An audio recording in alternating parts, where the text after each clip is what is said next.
All right, good. I'm quite happy to be with you again. As I told you, this is the last in the series. Before I forget it, I would like to thank you for your active participation. I found it fun. We end up with a core group. That always happens. You start with a large class, and then at the end, it gets smaller but deeper. And that is what real business is about. Today, as you know, we are still on the fourth track of the four tracks that I gave you in the first lecture. I spoke about descriptive diplomacy, and that was the second lecture was about that. I think they will share with you a short article I just wrote, and the title is A World in Flux. And this is an example of descriptive diplomacy. It describes the world in which we live. And as you understand from the title, World in Flux, there is a lot of uncertainty, unpredictability.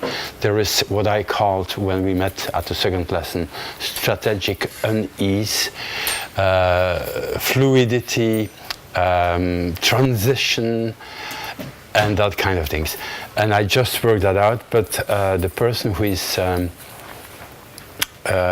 responsible for this kind of series of courses told me that she will share it with all those who attended it. So the first one was descriptive diplomacy. Then we had also something like normative diplomacy. You recall when we spoke about war, I told you that there the element of normative diplomacy is very important, because you can't talk about war without addressing the questions of legality and legitimacy. Okay, we made a distinction. We gave some examples of what makes it legal and what makes it legitimate. But now we are in the other track, which is the track that I called practical diplomacy. That is, what does a diplomat do? Well, he simply, what is diplomacy about? Diplomacy is about what a diplomat does. And a diplomat, what does he first and foremost? He negotiates. But second, I said he's somebody who tries to sell his point of view. And how does he sell that? Well, he does that through public speaking. I must say that when I was posted in Washington for the first time, that was in the 90s, under the Clinton administration, I spoke with, you know, the American diplomats, they are always very straightforward, open, no complications. That's a slight difference with British diplomats.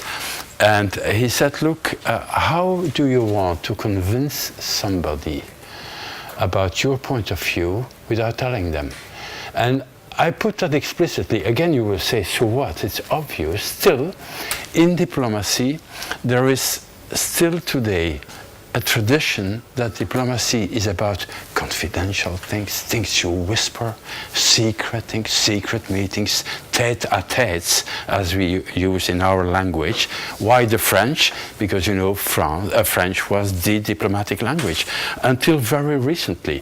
When I started working at the European Union here, still called at that time the Economic Community, European Economic Community, EEC, the meetings were held in French and German. And French was the working language, and all the texts came out in French in the first place. And very often, as you know, you have to work on those texts immediately, so the translations only come out later. That's the reason why I mentioned tête-à-tête. But yeah, if you want to convince somebody about your point of view, the first thing you should do is go public. Tell the people what your point of view is, and of course you then do that in an argumentative way. Now, that is what we will be discussing today, public speaking. And you will see again, as we saw with the rules for negotiation, that basically the rules of a good public speaker are rules of common sense. But as I said with negotiation, it's good, even though they are rules of common sense, it's good to think about them and make them explicit so that you are fully aware about what points you have to take care about when you go for public speaking. As with negotiation, you always have also here to ask some preliminary question. You don't just go in a room and start speaking. There are preliminary questions. The preliminary questions are essentially the following. Again, with whom and about what. That's the basic distinction we made with negotiations as well. Here again, who is the audience?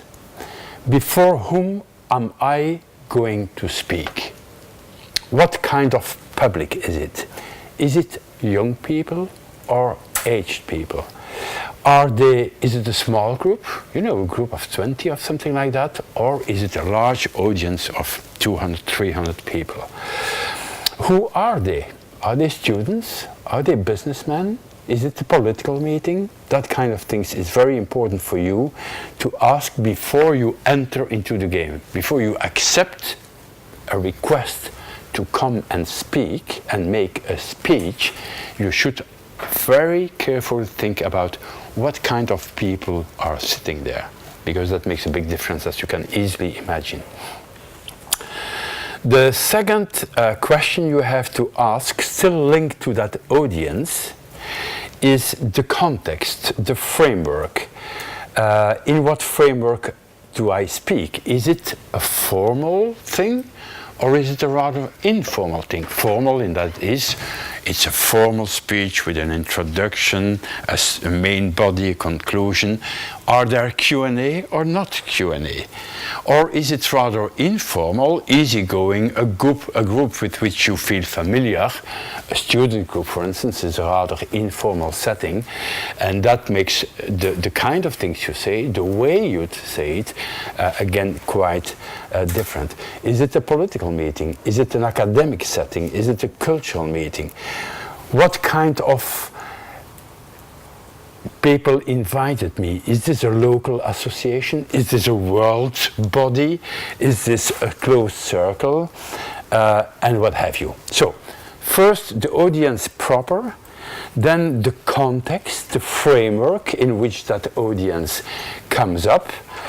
The third question is indeed the what question. On what topic do they ask me? Do they invite me to come and speak? Sometimes it's not well defined. They give you a lot of leeway for yourself to. Sometimes it happens that they say, look, what we want is we want you to be there. We don't care so much about what you're going to talk.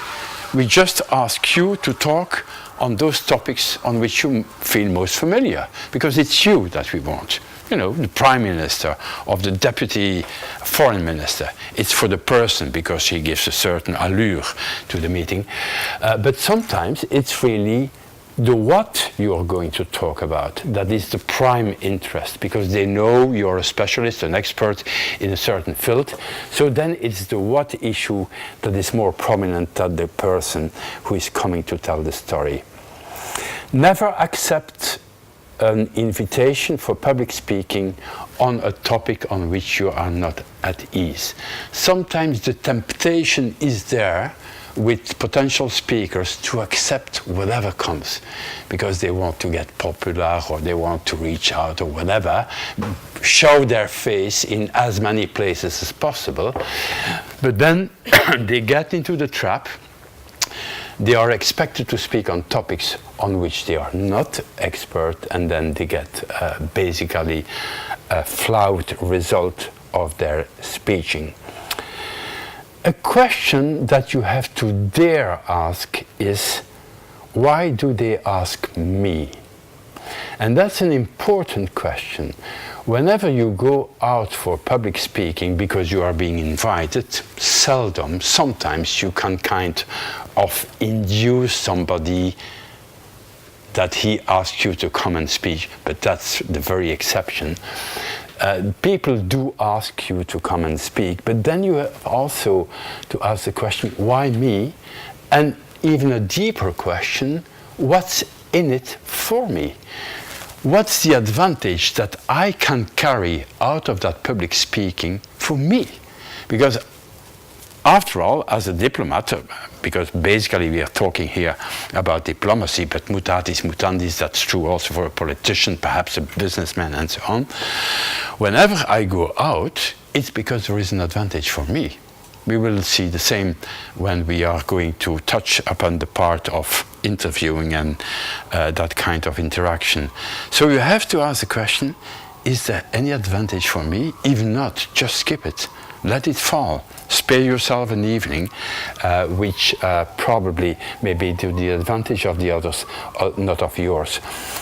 Of course, there are speaking activities where you do it for the others. For instance, going to schools and that kind of things, because you want to share whatever expertise or knowledge you have with others. But normally you have to ask the question, what is in it for me? So these are the preliminaries. Now, before going to the rules that are those of what you could call an effective public speaker, we have to make a distinction, a very important distinction, between speech writing and speech delivering. We speak about the speech writing and the speech delivery. And I will make that distinction also in the rules that guide speech writing and speech delivery. These are two totally different activities, really totally. They are even, and that's the point I want to share with you, to some extent contradictory exercises. And there is an open trap there, and it is a trap in which most people fall. What's the trap? The trap is that speech writing, that's writing something meant to be spoken. Speech writing is something meant to be spoken. And that is where the discrepancy, the contradiction emerges. I have to write something that at the end of the day will be spoken. Nothing is worse than a speech that reads well. A speech that reads well is a bad speech. A speech is something that has to be spoken. In fact, it's the converse of dictating a text. Dictating a text is saying something meant to be read. It's speaking, it's saying something that is meant to be read. That's dictating. That's why dictating is very difficult as well. When you dictate, for instance, your speech, you speak, you say something that's meant to be read, a written text. Here we are in the converse. We are saying things, we are writing things, speech writing, meant to be said. So that distinction has to be very much in the forefront of whenever you write a speech. The second thing is when you write a speech, you have to kind of fully identify with the person who is going to deliver the speech. He may have another personality. He may have another style. His vocabulary may be different from the one you usually use. So fully identify with the guy who is going to deliver the speech when you are his speech writer. You remember that last week we closed off our session with the concept of empathy. And I said empathy is not sympathy. Empathy means to enter into the mind of the other, to fully identify with him, and as it were, put his mind in yours, and from there on you start then negotiating because you have to know your adversary. Here the same is true as far as speech writing is concerned. Now, in practical life, most of us write our own speech. So that second question probably won't arise, but still the first question will arise. We write the speech that we ourselves are going to speak, and still then we fall in the trap. Of course, professionals like Obama, for instance, which is an outstanding speaker, his rhetorical talent is being recognized by all.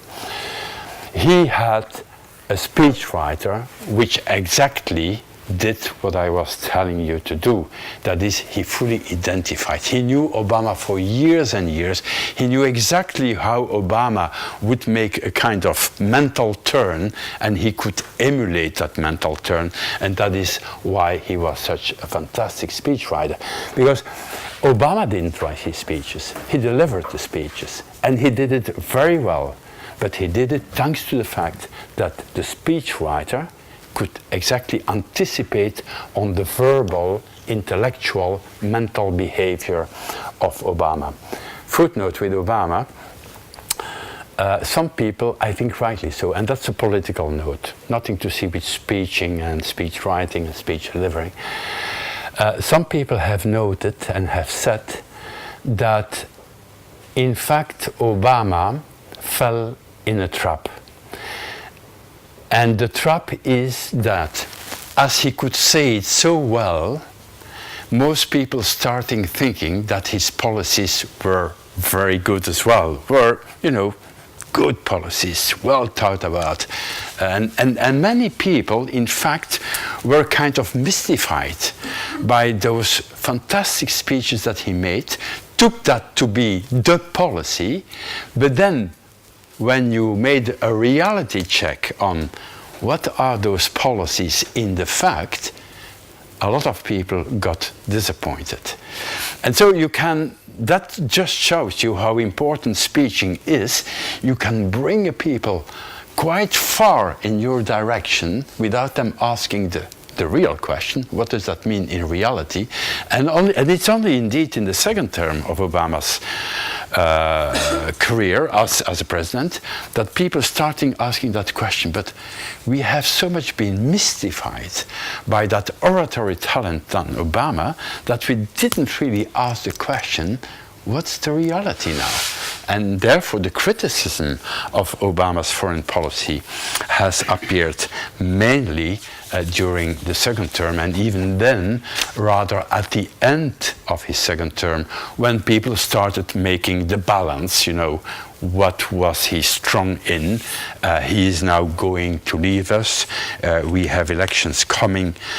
What should we say about his policy during those 8 years? All right. Now let's go to the rules for speech writing. Then later on we are going to the rules for speech delivery. And again, as I told you, when you think about each of them, it's not really that complicated. But you have to make them explicit for you to be fully aware about the traps that can be there. The first thing you have to think very explicitly and clearly about when you make a speech writing, is what is going to be my core message. Just make sure there is one single core message. Don't start mixing up different messages, accumulating messages 1, 2, 3, 4. Do that in 4 separate speeches if you wish. If there are 4 messages that you wish to get across, tonight you focus on one message. Next occasion, next weekend, a second message, and that's the way you do it. But in every speech, you just go for one single core message. And that you will be putting clearly as of the beginning of your speech. Your opening statement already has that single message, and your closing message at the end of your speech will have again that single message. So that's the first rule to keep in mind. The second rule, rather obvious, is that you have to put structure in your speech. You don't flip-flop from one point to another, come back to an earlier point and so on. But that's rather obvious. You put structure, there must be a kind of logical development going from your starting point up to your ending point, and you construct. It's a speech, it's a building that you build up, you put some building blocks, then you start putting them together, and that is the way you make your structure step by step. Each single statement should be a step on a path leading to your conclusion. Do not veer off your path, do not dwell on points. Restating your message, yes, but dwelling, always going around the single point in your construction from alpha to omega through A, B, C, D. Once the point is made, it's made, your subpoint, and you go to the next one. Don't dwell on it. Strengthen, that's number 3, strengthen the structure of your speech by including transition points. With transition points, I mean, so you have your starting point, you have your concluding point. You build that up through different stages. Each stage is a self-contained entity. When you go from one stage to another, that is what I call transition points, built-in transition points, which are like, I wrap up my first point and you make a slight announcement of your next point. But you make that explicit. You say, look, so we already got a first point, and that was A. And we're now going to move on to a second point. You announce it. The second point being B. You can also do that. You don't have to be very explicit, because then it becomes somewhat didactical, as we are here in this class. You make that smooth. And you said, now that we know that this point has been made, let's move to the next point, which is even more important. You can also do something like, I've made that point, right? Everybody is bored? You put moments of silence in the transition points. Just shut up for a moment. Everybody got it, right? So let's move to the next point, which is related to the first one in this sense and this sense, and then you start elaborating. This is what they call transition points. You kind of wrap up your first point, you announce your second point, you build in some silence just to give a certain suspension at your audience who keeps attentive. The whole point of putting structure in your text, putting those transition points in your text, is of course that you have to keep your audience all the time on the leash. You never may lose your audience. Once your audience dwarfs off, because you are not keeping them on the leash, you are in a difficult position. The fourth point is that you have, and I just kind of indicated already that, you have to be fully aware that the attention span of your audience is limited, both in time and in scope. So, the attention point of your audience is limited. In time, that is, they get weary of you after some time. That is why a speech should never be any longer than necessary.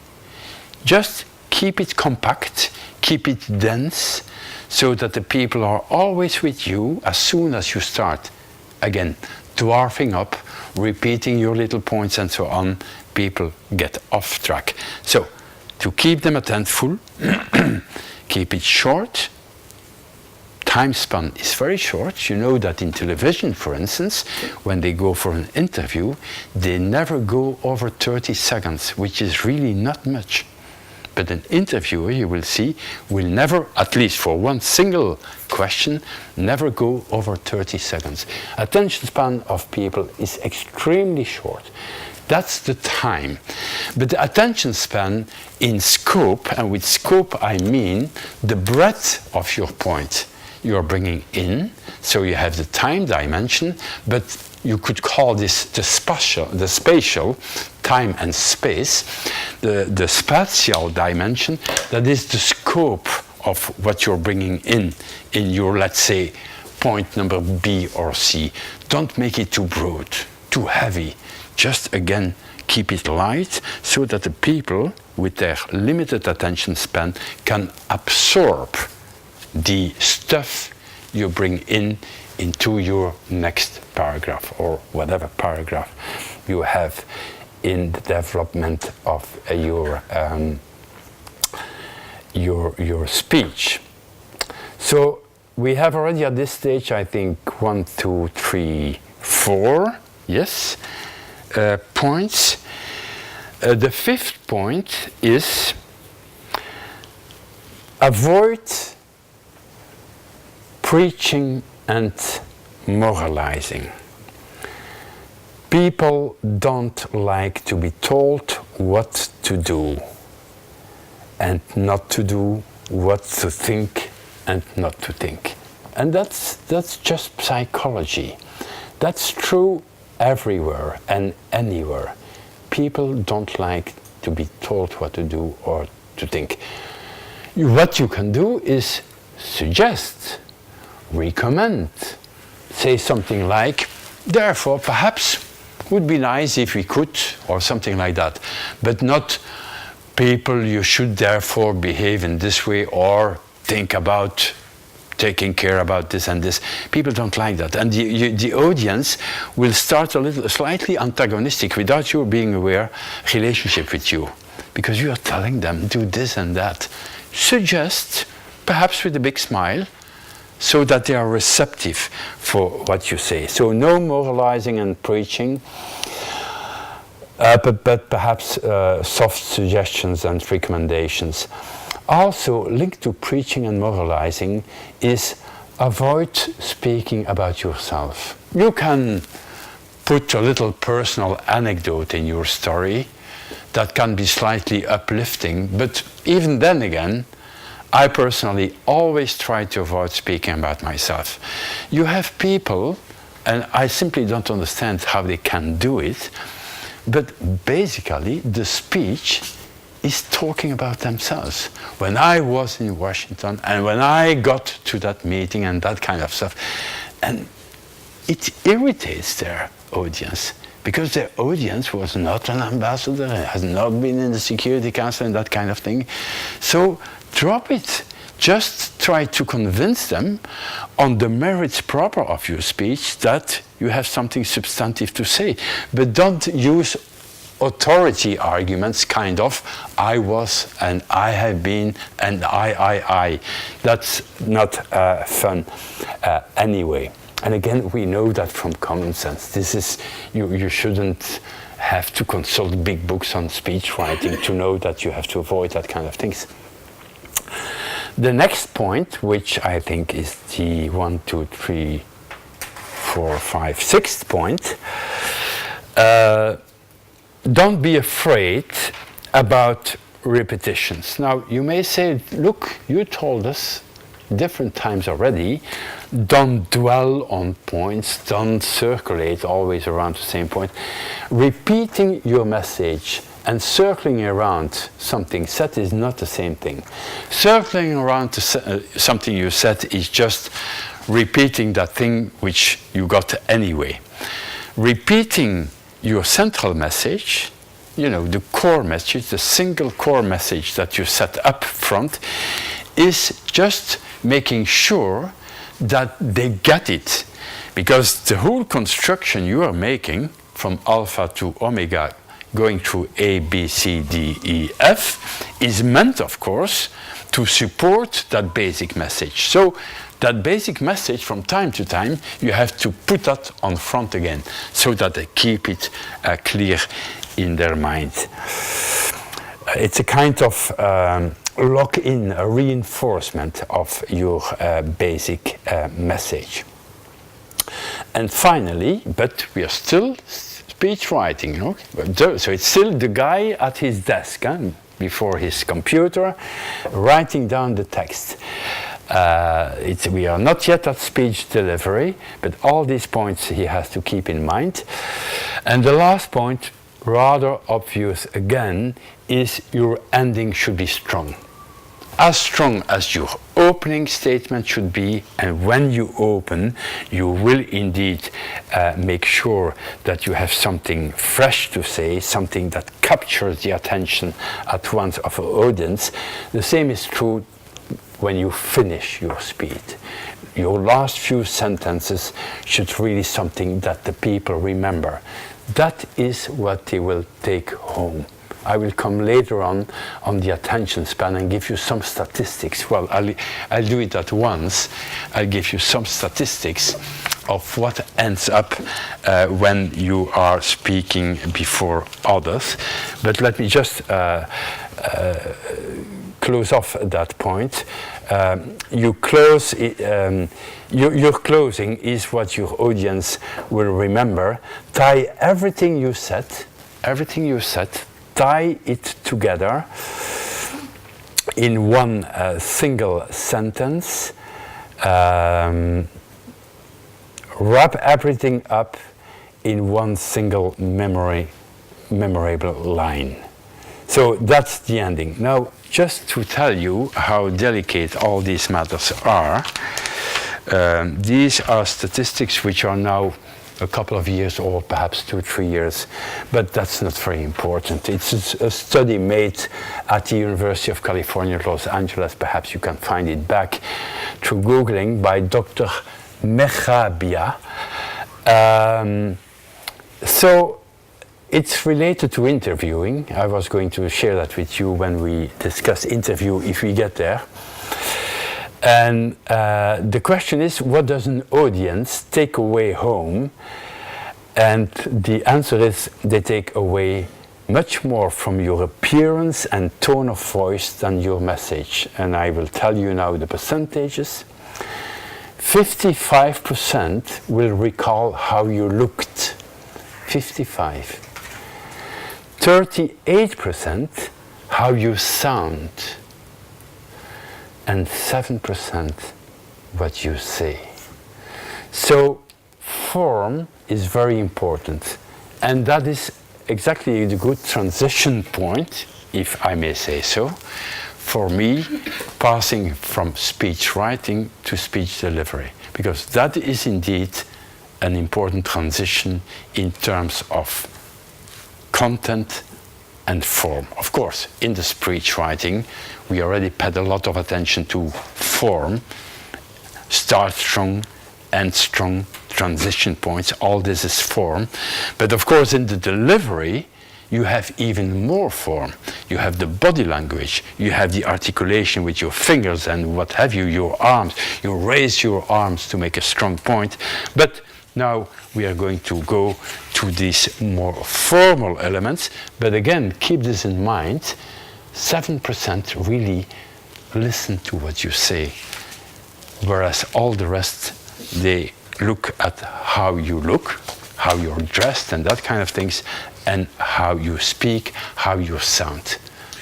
You said that political speeches always have the aim to convince others. Yeah. So, and you said also that you have to end strong. What do you think about the concept that an ending shall always be with a call for action, a call for engagement? Yeah, well, because convincing people and calling them for action is something different. Well, look, I should take exactly my written notes here, and I can tell you that there is here, reinforce your conclusion with a call to action. So that's something you can do to strengthen, to reinforce your conclusion. That is not just a kind of verbal conclusion, therefore, dear friends, the conclusion is, but that you say, therefore, we must fight for climate change or a demonstration for Catalonia in Brussels or something like that. So a call for action, because that translates, then you move from what you could call the mental, the intellectual, the verbal level to the active level, that is, words become actions, and actions is of course more forceful than words. But so a call to action is something that indeed at the end of your speech captures and makes it makes it bolder. So it's not just words that you have been delivering. It's words that ultimately should spill over in action. So that was speech writing. Now speech delivery. And again, no big mysteries here, but it's good to think about it. And I would say that for you, it could be nice to have an exercise. You know, we're entering now the period of the festivities. You may have friends to congratulate. One of the things I did with a group of friends in a country, well, in Georgia, as a matter of fact.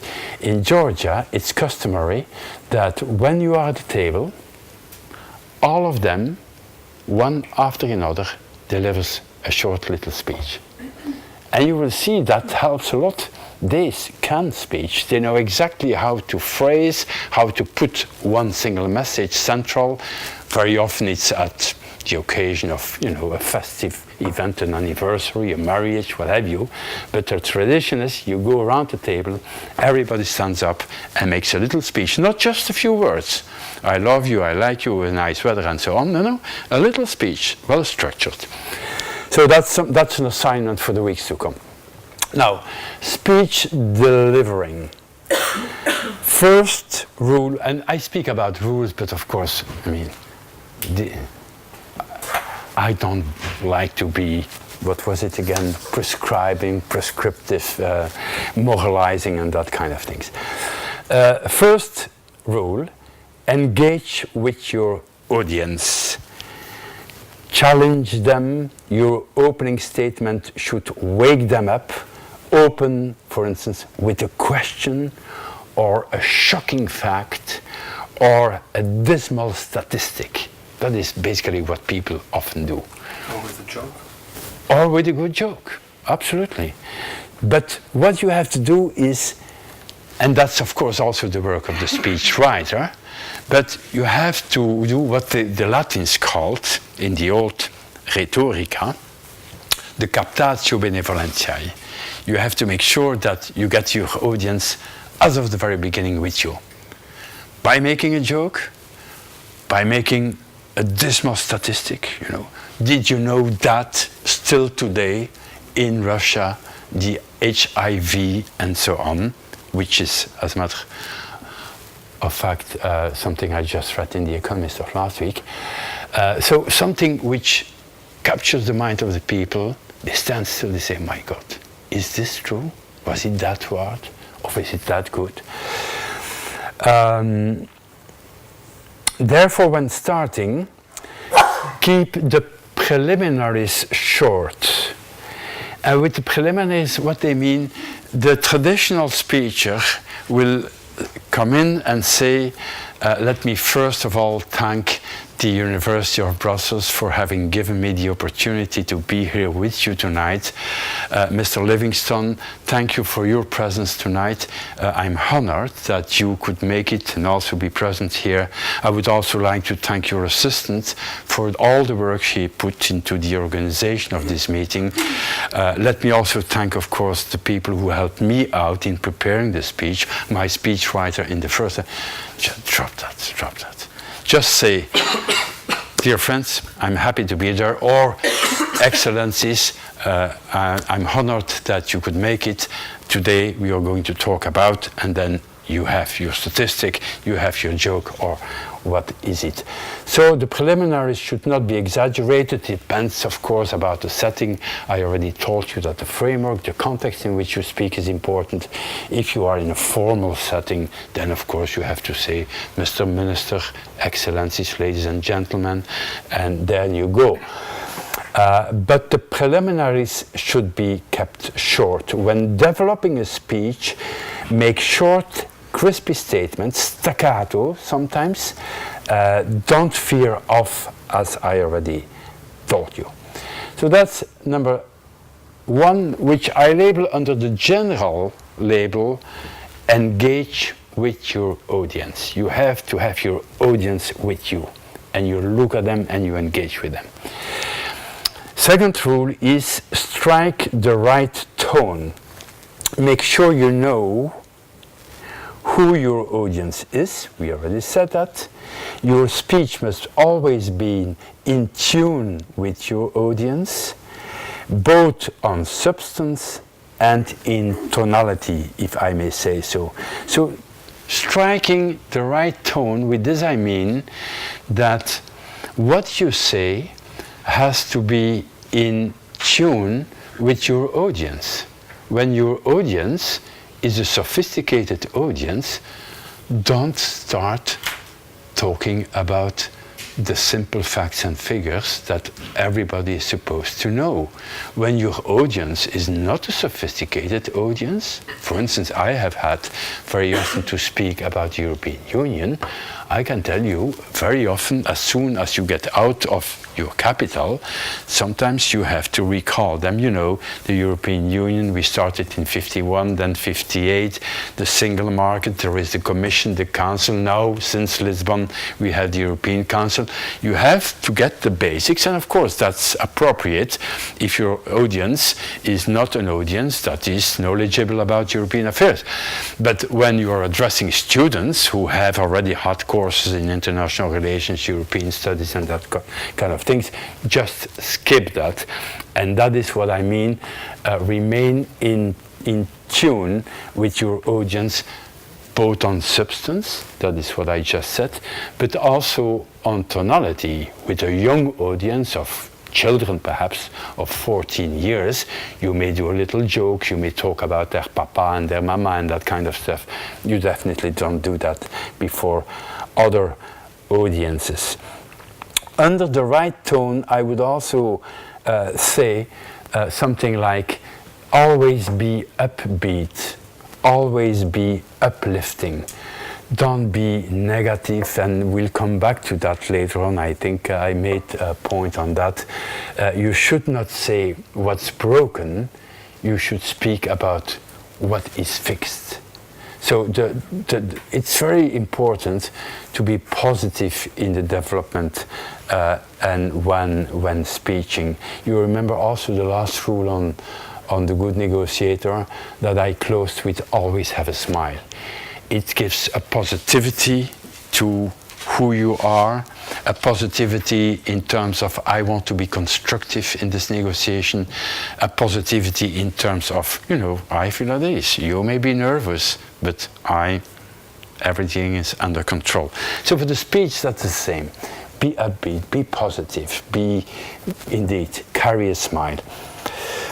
The third one, still on speech delivery, is be yourself. You and your speech are very much the same. If your audience doesn't buy into you, they won't buy your speech either. With this, I mean that the way you deliver your speech should be the natural way you are.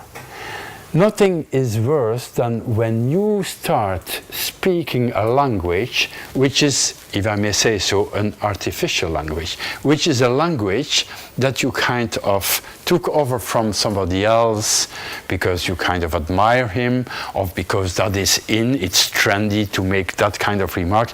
Just be yourself. Don't get off yourself, because then you're in trouble. For instance, you have people who are very strong in making a nice, subtle joke, right? Let them do it. But other people are catastrophical in making a nice, subtle joke. And then they start making a joke, doesn't really pack, the audience is looking that way, so the whole cake falls flat.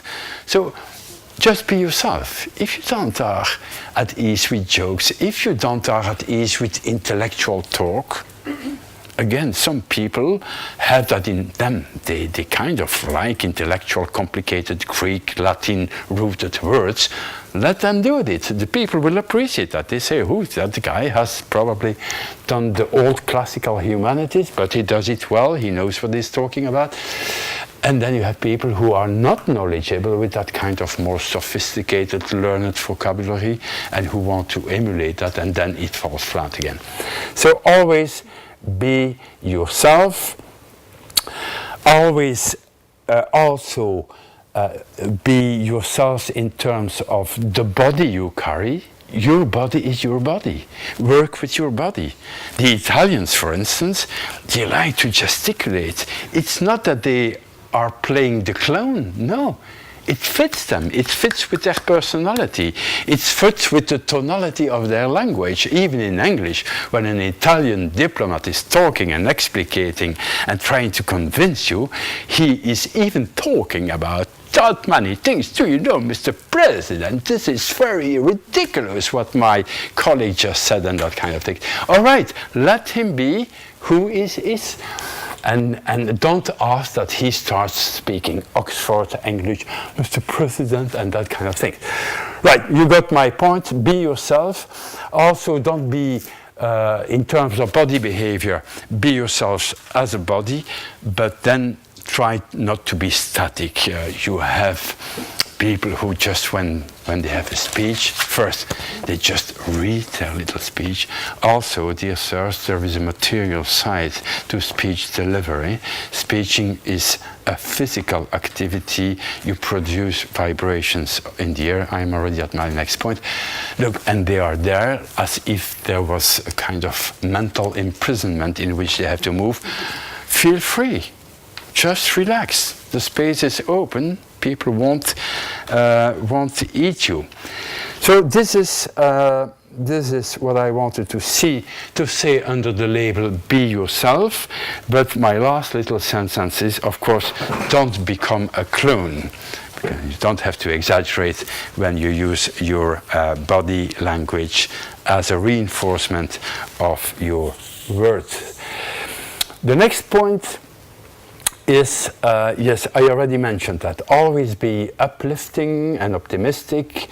Don't lament, don't speak about what is broken and should be fixed, but speak about what is working and how we can do more of it. So this is all right.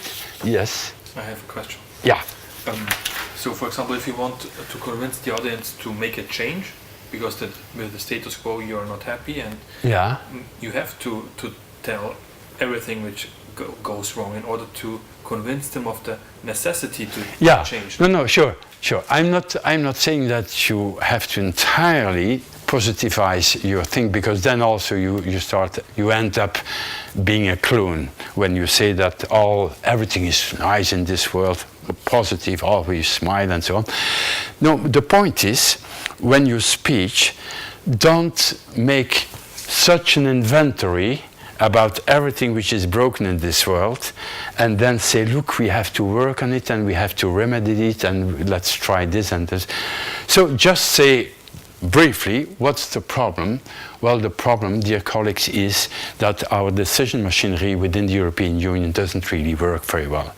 And it doesn't work because the European Union is a hybrid entity. It's a mix of, on the one hand, the member states, the capitals, who keep having a big say in the decisions, and on the other hand, we have the Commission, which we all consider to be a supranational organ that has an autonomy, it has the right of initiative, and these two dimensions, they clash.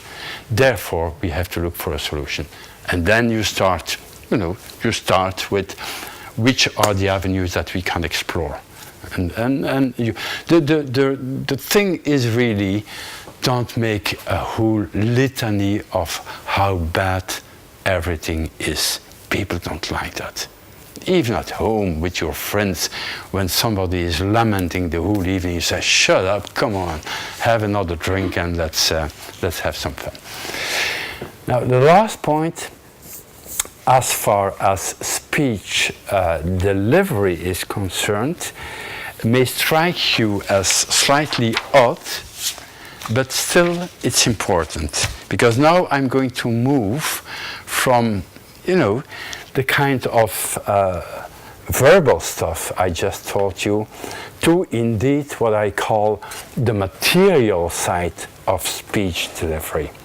Speaking is a physical activity also. It's not just that brain that is working, it's a physical activity. To put it very clearly, you produce vibrations in the air. you make sounds. So watch about a few points that I will be telling you. But be aware about that. It's a physical exercise. It's making sounds. And making sounds is not really that obvious. It's totally different from the thoughts which you translate in physical, articulations, intonations. And that is now what I will briefly develop. The first thing is the volume. The volume. Make sure everybody can hear you without problem. Speak up, loud. It also shows your self-assurance. You may say, of course people have to hear you. And still, you probably, all of you, have already sit in meetings where the speaker doesn't speak up. And where at the end of the class, at the back of the class or the room of the auditorium, people have to make an effort. What is he saying? Now, of course, this can be taken up by having a speaker and that kind of things. But even then, you have to be sure, can everybody hear me? That is a question you can simply ask when you start. Can everybody hear me? For instance, the other day I had to speak in public for the UN Belgian Association, and everybody was holding a mic, which I don't like very much. You hold a mic and it's like that you're going to start singing a song. And then I kind of saw that room is not really that large, or at least it were only a few rows, 6 rows or something like that, which were occupied. And I said, do we need this? Can you hear me the way I speak? And people felt comfortable. So, but make sure, and that's what I call the volume. So we are in the physical now, the volume. Make sure everybody can hear you comfortably. Speak up. And as I said the side advantage is psychologically they say that guy, he speaks loud. He's not shy. He knows what he wants to say. He's convinced about what he says. The second point is rather obvious, but still, think about it. Pronunciation and articulation. When you speak before a public, you're not just speaking to your wife or your children or your parents. You are speaking before an audience. Make sure that your pronunciation and articulation is okay. Don't swallow part of your words, let alone sentences. Speak clearly and distinctly, as Descartes said, les idées claires et distinctes. He was talking about des idées, ideas. Well, words as well should be pronounced clearly and distinctly.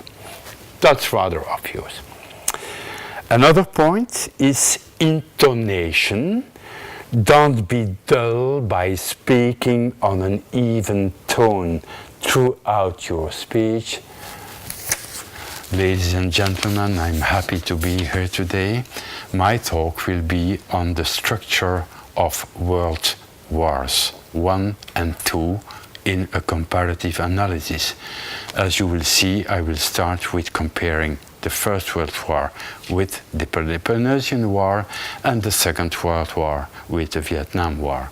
Look, not very exciting. Whereas if you say, ladies and gentlemen, I'm going to make you a comparative study between the World War I and World War II.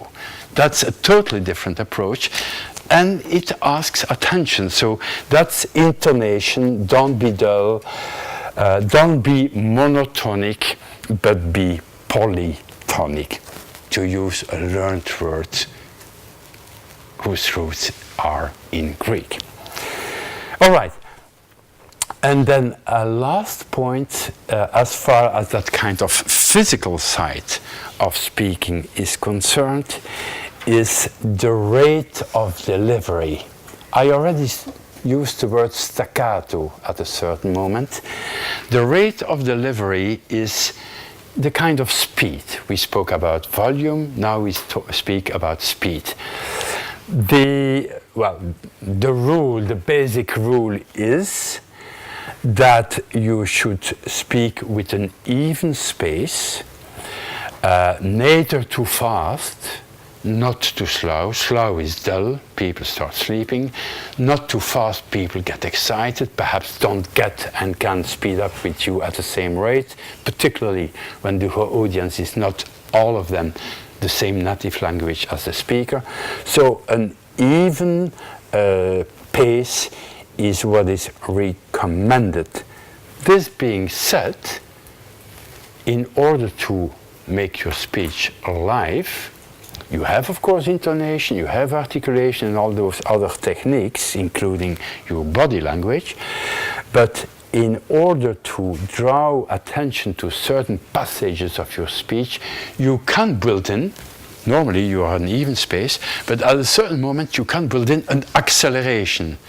And an acceleration that is not only do I want you to be attentive, I also want you to be writing down what I'm saying. Not only writing down, writing it just the right way. So you're repeating, and you have some very nice examples of that kind of acceleration that you can build into your speech, and this is clearly meant to draw the attention of your audience that you are at a point that you are very much committed to. When you accelerate the rate of your speech, it's that you get to an important point, something just not objectively important, something that you subjectively care very much about, and that is why I accelerate. It's like even in your normal speech, when you accelerate, that kind of shows a certain nervousness and therefore importance that you give to what you say. That acceleration. And then the kind of reverse of acceleration, I already mentioned that once, is built in some pauses. From time to time, just building in a moment of silence in your speech can be very important. People start asking, is he going to say something very important here? Is he perhaps asking that we reflect on what he just said? I may make a statement and then just suspend everything. And you will be thinking about what I said. Those 133 people who were killed the day before yesterday in Yemen. Children. 133. And that is the kind of oratory effect you get. So, again, are these fast, steady rules? No. And you all of them, you feel them accelerating when you get nervous and want to capture the attention of your audience. Posing, which is the opposite.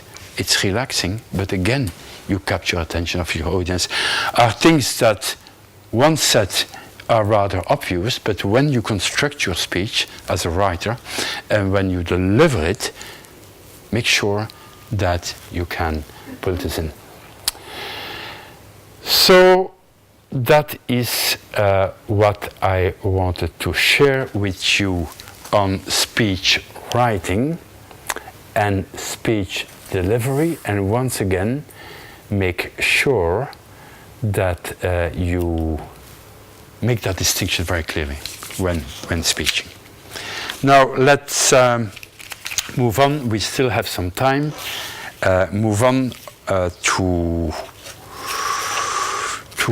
interviewing. I'm just checking here whether there are other things.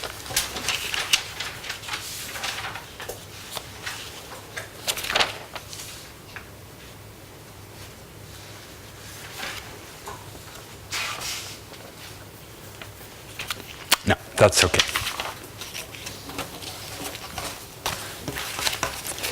Yeah, so we will say something on interviewing. So you're being interviewed, or somebody asks you to be interviewed. Although the reverse also happens. Sometimes it's you who seek to be interviewed. And the fact that I can say this already shows a deep ambiguity in interviews. both interviewer and interviewee need each other, but for opposite reasons. The interviewer needs you because he wants to make his show or his interview or his reputation, and therefore his interview will only be successful if he makes your life difficult, right? Not a bland interview, not how many people are you in the class, when is it that you're going to give that conference, facts and figures. No, he's going to make your life very difficult and say, how come that you dare say this after you made that elegant speech 2 months ago? Can you please tell us, Mr. Minister, what changed? What did change in the circumstances? What did change in your mind? So the interviewer is there to make your life, the interviewee, difficult. But you, conversely, you need the interviewer, because you, and again we are in diplomacy, public speaking, politics, you need open channels where you can make your voice heard to make your points. It's like public speaking. The reason you do public speaking is to convey a message. The reason you accept an interview of a journalist who is asking you is, this is an occasion for me to make your point. While you know that he will make your life difficult while you're trying to make the point. So it's an antagonistic configuration. That's the difference with the public speaking. Unless there is a Q&A provided after your speech. But that is something that you, again, can, to some extent, direct when you are discussing about what I call the preliminary questions, the who question, the audience, the what question. You can then define, no Q&A, I don't want this. So, here too, in the interviewing situation, you have to ask some preliminary questions, but already knowing that in any case, it's an antagonistic situation. I don't want to exaggerate this. You have interviews where indeed the interviewer is looking essentially for the facts. When something happened, an accident, then it's not for making your life difficult, it's just for knowing the facts as much as you can. But the kind of interview we study here is a diplomatic interview, a political interview, and that's certainly not just going to be facts and figures. But so you have again the preliminary questions, the who and the what questions, and normally, before you enter into an interview, you can discuss that. Normally, with a journalist, you can discuss that. However, and that's the difference with public speaking, be prudent, because not all journalists are to be trusted. Sometimes, for them, the temptation to get away with something out of your mouth that, for instance, you said it's totally off the record, we come back to that, off the record, and still he uses it, that happens much more often than you would think. And the problem is, what can you do? Nothing. You are totally disarmed. The only thing that he loses, the interviewer, is his credibility and his reputation. Because if this is being known by different people, or different people have had that experience, then he becomes a kind of person who is off. Don't speak with that guy because he's not honest.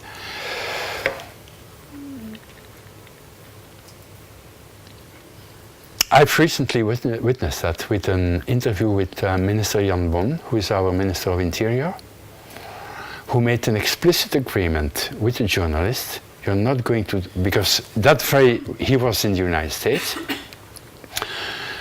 One of the channels, I won't say which channel, wanted to have an interview.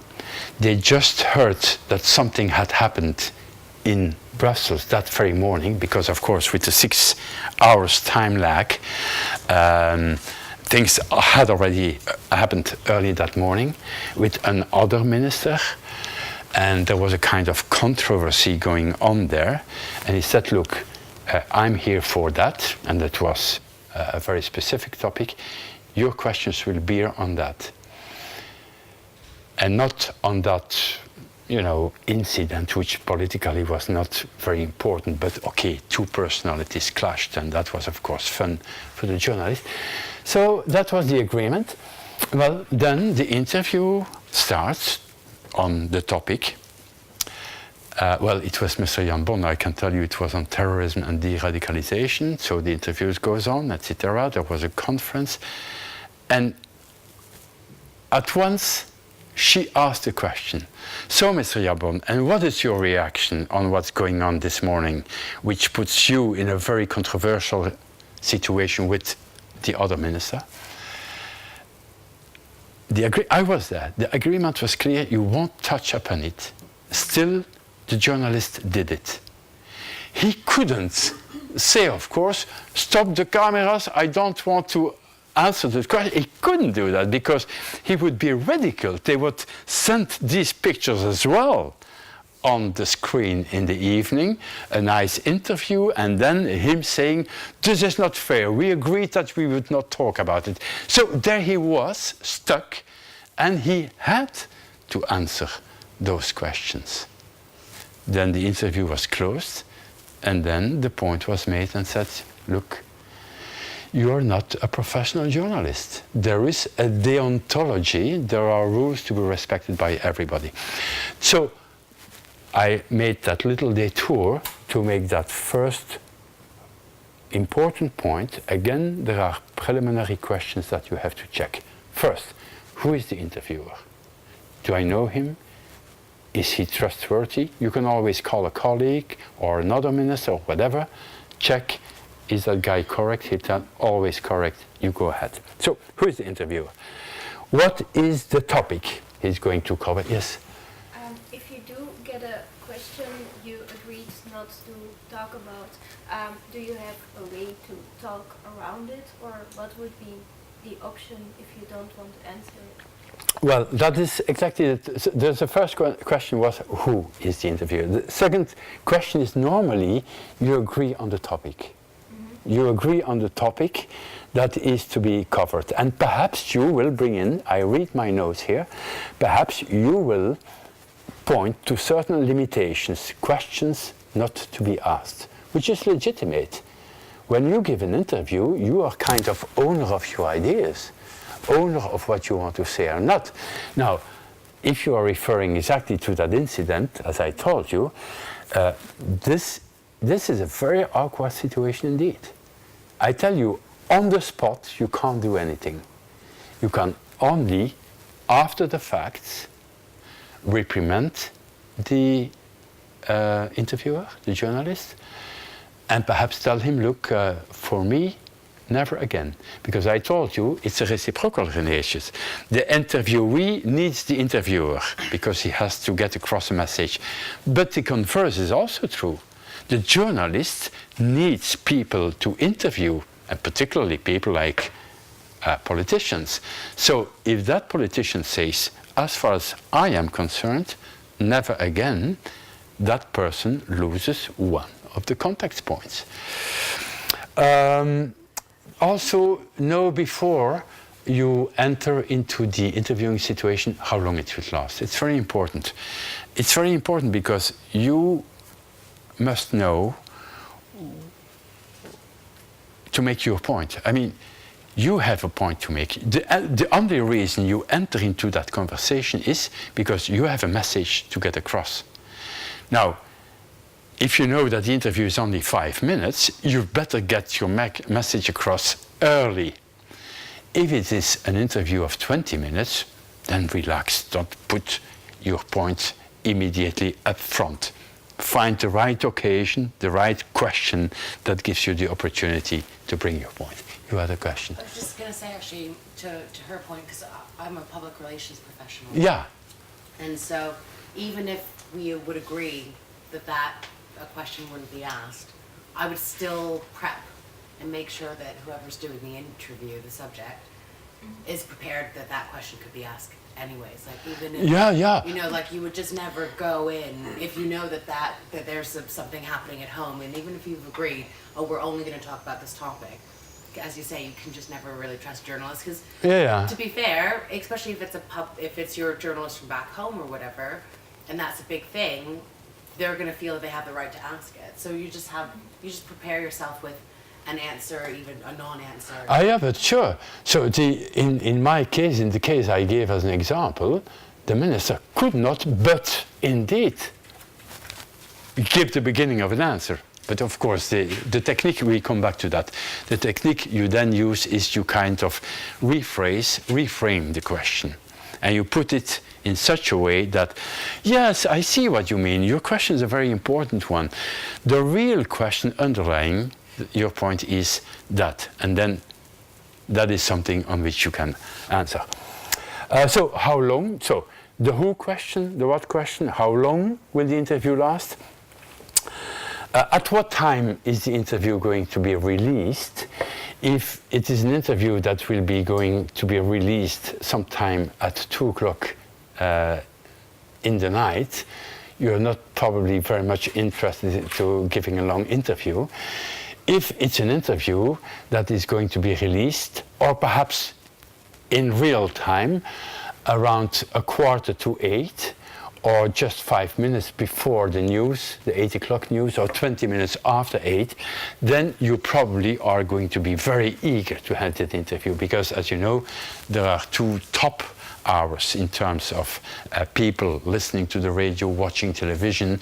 That's in the morning and then in the evening, and you have statistics and so on. So it's important for you not just to enter the interview, also to know when is it going to go in the air or on screen. Another important question is the question, is there going to be editing or not? Is the interview as I gave it, or are you going to edit? Not without importance, because as you know, they can cut in an interview and make, in fact, the story you tell a totally different story. That is very often what happens when so-called misunderstandings happen. You know, the president, the prime minister who has said, no, c'est un malentendu, this is a misunderstanding. They took it out of context. What is taken out of context? They just cut what I said after and cut what I said before, and they kind of extracted that single sentence that makes me indeed vulnerable, but that is totally taken out of context, because what I said before and after were qualifiers on that single sentence. So it's important to ask the question whether or not there is editing. And then finally, and that's a very important rule, you have of course to know whether it is an interview on or off the record. Now, of course, the reason I put it at the end of the framework questions is that I took it that these interviews are on the record. Normally, when a journalist asks you that he may interview you, obviously it's on the record. You are not going to say, yes, you can interview with me, but it's off the record. Look, he's not interested in such a thing. What you have sometimes is that you can speak with journalists. Well, you can speak with journalists off the record, and that is just meant to give them the necessary background information. Sometimes we call that background as well, so that they know the story. And very often what happens before an interview takes place, you give background information. And you say, you remember that minister said that on that day, the other said that on that, and now we are in a mess. That is more or less the background, and that is how I come now in. That is why I took that specific decision on which you want me to interview. But you give him some background so that he knows the context in which. That background he cannot use. It's just for him to know so that he can ask the relevant questions and not questions which are totally besides the point. So we have on, off, we have background, and we have Chatham rules, but that's more for like when you deliver a speech or a part of a speech. Chatham rules means I speak, everything you hear you can use, everything. You can make it public, but without attributing what you're going to use to a person, a place, and a time. Tuesday evening, 7:15. That is Chatham rules. That is used quite often. But, so, no, you can use the information, even though the information may be confidential, perhaps even secret.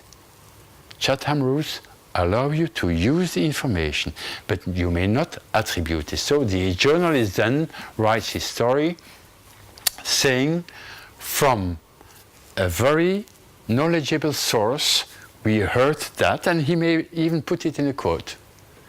But he cannot say who the source is, where that was fished up, and when.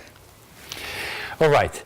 As I told you, an interview is an adversarial event, not a cozy chat or a pleasant, on a pleasant topic.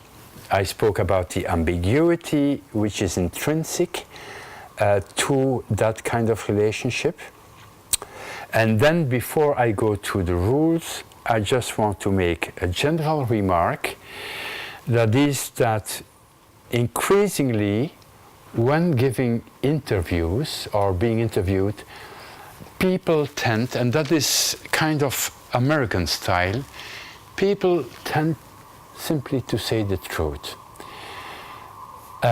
In the past, people had the temptation not to say the truth because apparently the truth was not totally they were not totally comfortable with the truth, and then they started going around it with obfuscations, and the journalist very quickly senses that you're not really truthful. And once he senses that you're not truthful, he knows that there is something else toward which he should start scratching, and then you end up in a difficult situation. When I say that you can bluntly say the truth, no, that's not what I say. What I say is many things that people try to keep secret or confidential, in fact, could be said as well plainly and openly. And that is, for instance, what the Americans did. I think I already mentioned that once in one of our earlier classes when we spoke about WikiLeaks. What is the great revelation of WikiLeaks? Well, the big revelation of WikiLeaks is that there was no revelation. All those telexes, mails, that came out of the box, as far as, for instance, the US is concerned, specifically for the US, were in the public anyway. And that has made some people being much more confident in American diplomacy. So they leaked the so-called confidential and secret mails, and what they found out is that is what the guy said anyway in a public speech at the VUB the other day. So what's the big fuss about? With the difference with the appearance of Facebook, these things was what was known by diplomat and journalists. Yeah. Now it's gone to bigger mass, and it's played. Yeah, that's for sure. That's for sure. Everybody has access now. But it was in the public domain. And the public domain, yes, that stretches as far as the people make an effort to get into that domain, of course. If you don't go to listen to a speech, you shouldn't be surprised that you didn't hear the speech. You have to go to the speech to hear it. All right, we agree on that. Now, a couple of rules. I just mentioned them. Again, these are not strict prescriptive regulative rules. They are just rules of proper behavior. The first one is, and again, antagonistic relationship. It's not a cozy chat. So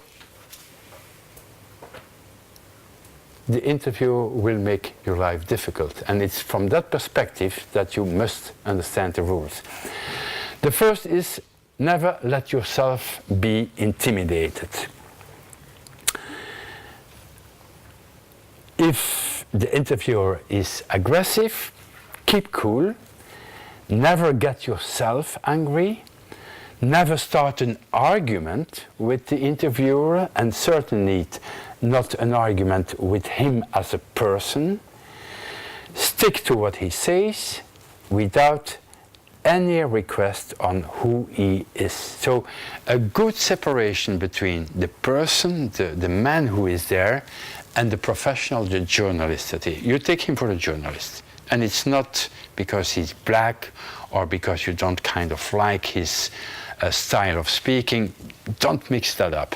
Just take him for what he is, but particularly not get intimidated, even if the interviewer is more than assertive/aggressive. Never be on the defensive. That's the kind of course, rule that follows strictly from the first time. Never be intimidated, so keep cool. Never be on the defensive. Be assertive in your answers. Be articulate. Show that you are in full control. You remember, these are things we already met when we spoke about negotiation. Be self-confident, be cool, be calm, master yourself, and so on. So, not let yourself be intimidated. Never be on the defensive. Fear no question, and that comes close to what already was being asked. Fear no question. If difficult or perhaps impossible to answer, just gently reframe the question. And sometimes you can do that without the interviewing be fully aware, or the interviewing who is looking for a nice interview doesn't want to recall his question again and again and again. You always rephrase, and he ends up accepting your rephrasing, and you then are out of the problem. So, when, as I said to you, when you have a question, always take it up. Certainly never say no comment. That's about the biggest disaster you can do. Saying no comment, that's really, you're stripped of all your clothes, and there you are. Always, first, whatever the question is, always answer it. If the question is a difficult one, rephrase it, get out of it, repeat what you already said. Fear no question. Fourth rule, indeed, never leave a question without answer. Say, I don't know, but what I can tell you, and then make your point. But never leave a question without a response, and certainly not with the no comment. 5, take control from the start. Take the exclusive ownership of the agenda of the interview away from the interviewer. That's a rather important rule, I would say. You get into a dialectical interaction with the interviewer, and in fact what happens is that the agenda is with the interviewer, clearly. He has prepared his 7 questions and he goes through them. If he's smart, he doesn't jump from one to another. These are bad journalists. Mr. Minister, can I ask you? Thank you, Minister. Mr. Minister, I have a second question. That's the most stupidest way of interviewing. Of course, you have a story, and the interviewer knows exactly where he's heading for. So the interviewer has an agenda. You don't, because of course the interviewer hasn't been sharing his questions with you. Sometimes you can negotiate that, but these are then what I call nice interviews, a kind of closure story. He needs you, you need him, we are friends, but quite often these interviews are not very interesting anyway. But in most of the interviews, you don't know the agenda. He keeps his cards close to his body, and you have to find out what his agenda is. Where is he going to end up What is he looking for? And what you should try in the course of such an interview, you should try to take away the initiative from him.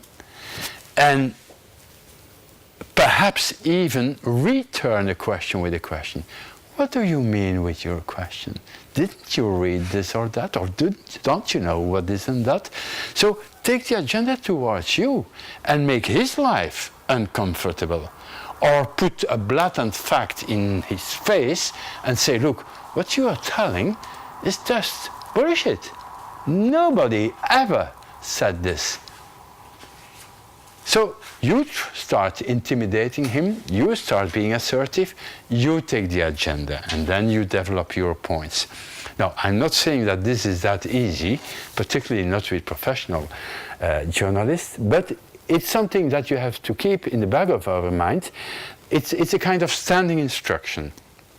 Try to take over the initiative towards you, so that you become the owner of the interview, away from the ownership of the interviewer.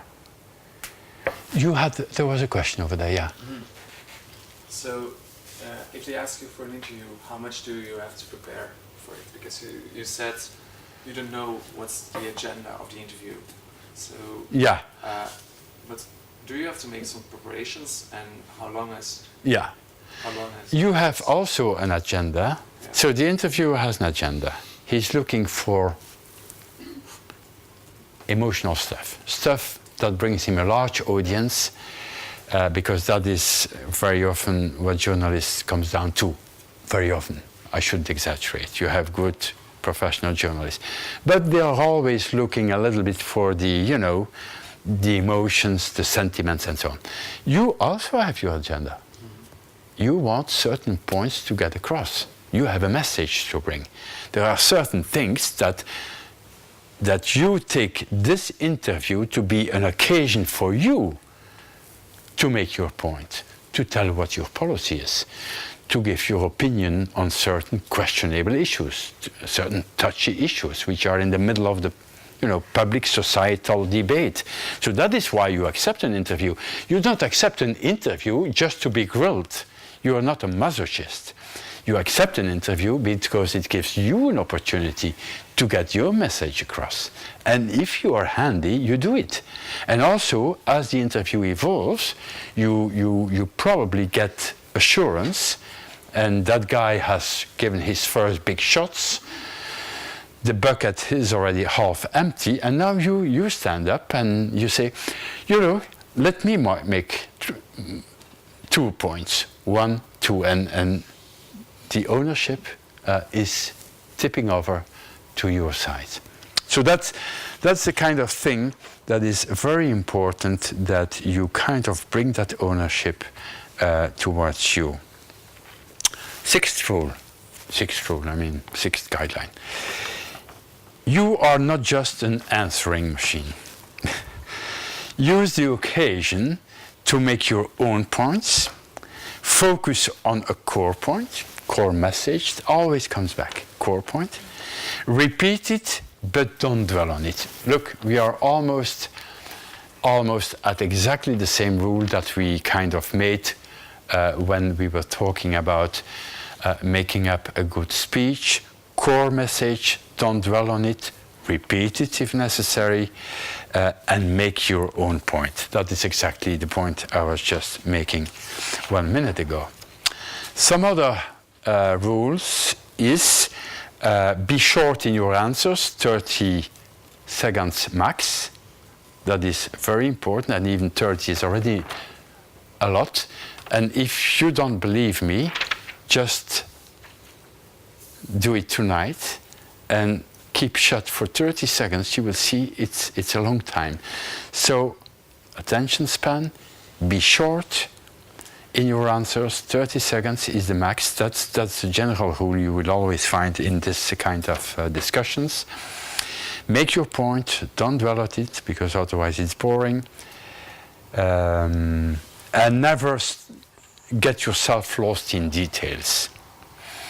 When we say be short, it's also a kind of self-defense rule in protecting yourself against things that you may start saying and which may put yourself in an embarrassing situation. I think we mentioned that when we spoke about negotiation.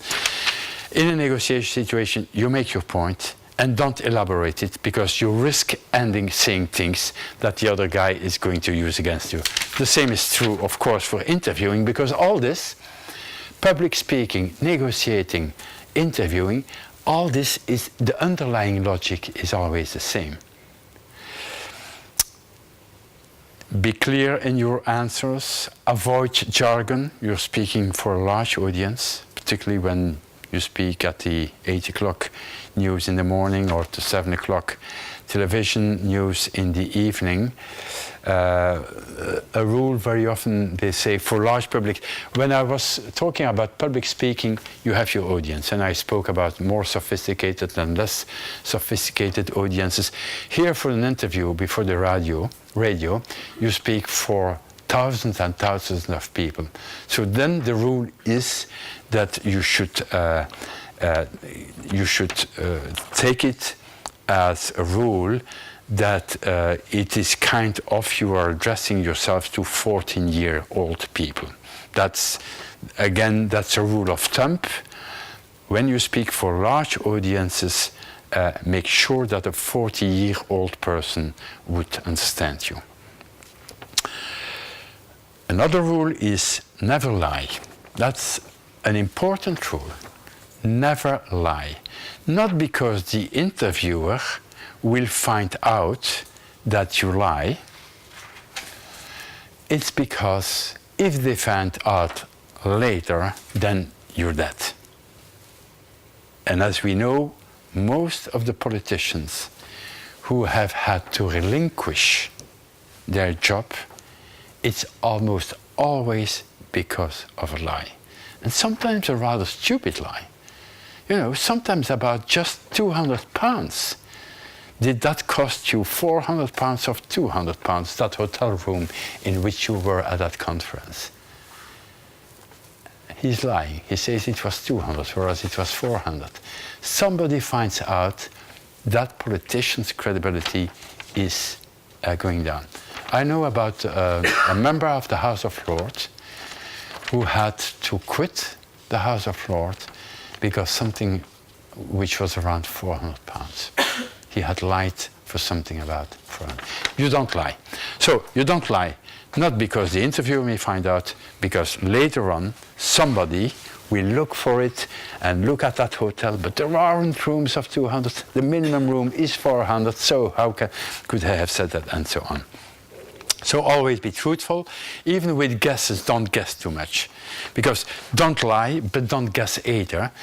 Because the other guy will say, you may say, but I told you it was a guess. I guessed there were about 1,000 people there. Still, if it's not 1,000 who were there, they will take it against you. You make yourself vulnerable by certainly lying, but also guessing. And then again, as always, ending with keep it positive, have a smile, show your self-confidence, your self-assurance, and that kind of things. And I close, because I see it's already 6:30, I close with just you being aware about some catchy situations. The so-called loaded question. The loaded question is a question where there is an explicit or a hidden premise that makes the question sensible. The kind of classical example, it's a stupid example, in fact, it has the merits of being very clear. Did you stop, that's the question, beating your wife?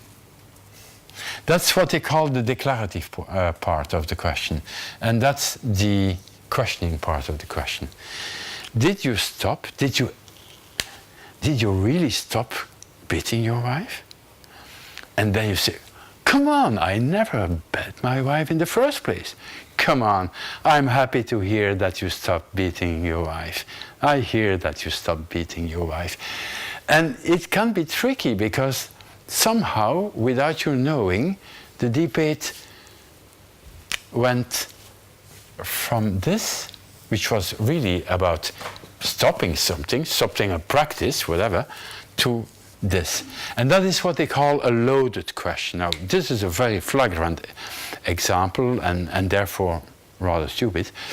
But you can have very subtle ways in which there has an implicit, not necessarily explicit, that's why I put a bracket here, an implicit understanding without which the question doesn't make sense.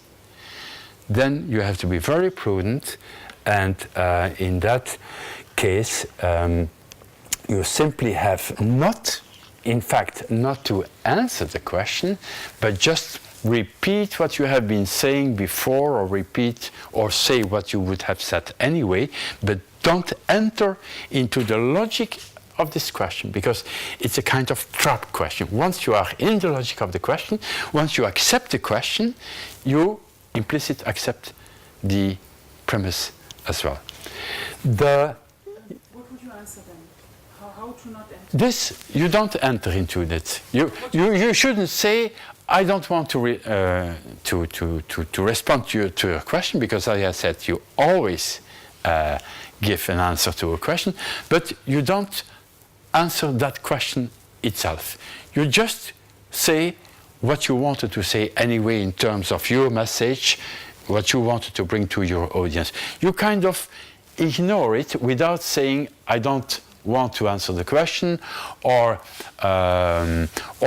you don't start questioning the premise, because then yourself you add the attention to the premise that you wanted to hide. You don't want to speak about you having beaten or not beaten your wife. That's not the point of discussion. So don't tell him, I don't agree with your question because I never beat you. Then the discussion is about beating, not beating, and so on. The best thing is, in such a case, the so-called false premise question is ignore it. Well, ignore it in terms of I don't go into the question. You just continue the kind of statements you are going to make itself. Now, these are tricky issues, I agree. And the recipe, the what you should do is not necessarily convincing either, because people will feel that that question has not been answered. Could you not just say in a very neutral manner, this is not a podium for asking personal questions? Yeah, I think so. Yeah, there are no fixed recipes here. You have also to see a little bit the context. Perhaps the guy didn't mean it badly, or I mean with this question, of course, well, but perhaps he made a hidden premise that he wasn't really himself. And then you may say, look, this is not a question that I will answer, but what I can answer you is, and then that's the kind of reframing, rephrasing technique that is perhaps, I think that in most embarrassing situation, you always have recourse to the rephrasing, the reframing. And as you know, framing is very important. Even well, in American politics, it's very important. The way you present, for instance, new fiscal rules, what we call taxation rules, it's very important how you frame it. You can say, let's go for a fair society. What you do is contribute to a fair society. That's what they call nudge, also nudging. Nudging means that you kind of make your people accept certain things because you show them that there is a noble objective that is being served by that. So these are different techniques. There is the what if question. What if, Mr. Minister, it would turn out that the guy will be inculpated by the prosecutor?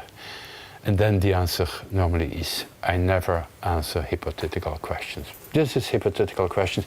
If we start answering all the hypothetical questions you could possibly raise, then we are here tomorrow morning still in interviewing, because there are so many contingencies out there in the world, possibilities. The world is basically the whole future is a future of possibilities. So are we going to check off all the possible worlds? No. We are in this real, actual world, and this interview is about actual issues. So what if questions, then you can bluntly say, look, I'm not a speculator, I don't answer speculative questions. What if questions are not what you are going to trap me. And this is to the disadvantage of the interviewer, the what if question. And then there is also the false choice questions, where the interviewer puts you before a false choice. What's more important, people or money? Let's say we are talking about extractive industries, minerals in Brazil, in Central Africa. There is an environmental lobby and so on, and then the journalist says, is it really so that money is more important for you than people? And then you say, look, it's not an or question. It's not either money, I'm filling my pockets, and it's not people only, it's the two. We care for the people, and it's thanks to our industrial and economic activities that we give them the possibility to be employed, that there is a return for the local community on what we do, and so on. Look, these are all rather simple examples, but you can easily see in what direction that can go. Other little points, sometimes journalists ask you questions on a third party. Generally avoid commenting on a third party. For instance, you are being interviewed on a certain Belgian situation, and then he says, yeah, but your French colleague was even harsher than you were. Then you say, I don't comment on the position of third parties. You are here to interview me, and if you wish to know what he thinks about it, go and interview that third person. That's a rather classical case. Can you guarantee this? Can you guarantee this? Saying yes is of course risky for the future because you can't guarantee anything. Saying no is not really an option. Saying, oh no, I can't guarantee this, it's rather embarrassing. So then again, restate your point. Don't go into, can you guarantee that? Just restate your point. What I told you is, and I'm not going to repeat it 10 times. That's what I told you. Can you guarantee it? I told you that this is what it is about. So these are tricky situations, and I'm not saying that there is a one kind of size fits all on this. I told you never use no comment. Be aware about on off. Voilà, that's it. 55% the look, 38% the sound, 7% what. So the way you conduct these interviews is again very important.